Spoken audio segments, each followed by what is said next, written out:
saved the United States from the video game crash it was going through. But what would have happened if neither of them had stepped in? I mean, yeah, I'll get onto individual what-ifs if Nintendo or Sega had failed. But this isn't so much as what if Nintendo and Sega failed, but rather they never intervened. They never even tried. Okay, what if Nintendo and Sega never intervened? First of all, you know where we're going. We need to see what Nintendo and Sega did. So this is 1983, a pretty bad time to be a console gamer, especially in the United States, because there's a lot of companies that were looking to get into the industry in the first place that are now scrambling on their way out. And then Nintendo and Sega stepped in, leaving Atari as the only company remaining from 1983. Well, they weren't the only remaining company, but just bear with me. So Nintendo and Sega released the NES and the Sega Master System. Gaming became popular again, and Atari decided they were going to throw their hat in the ring again. It didn't really work out for them. Now we're going to go to Japan. Look at what made Nintendo and Sega popular in Japan and see if we can find a way to halt that. So Sega, they made the SG-1000. All we have to do here is very simple. Sega only ported arcade games to the system, and there's a reason why it's so obscure.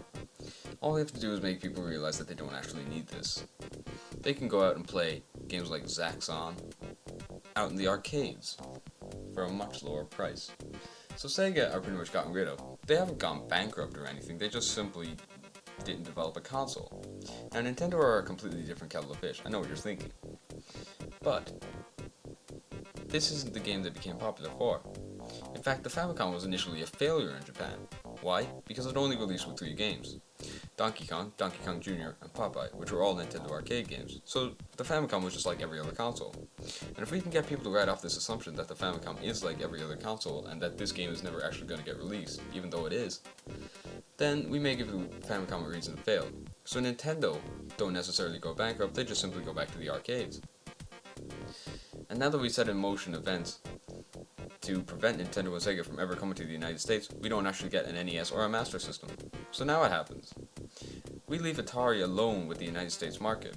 But this is a market that pretty much hates Atari. After all, they flooded the market with terrible games and ripped consumers off.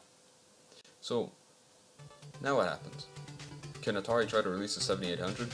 Will it become popular? Who else is going to step into the industry? Can anyone save gaming now? Find out next time.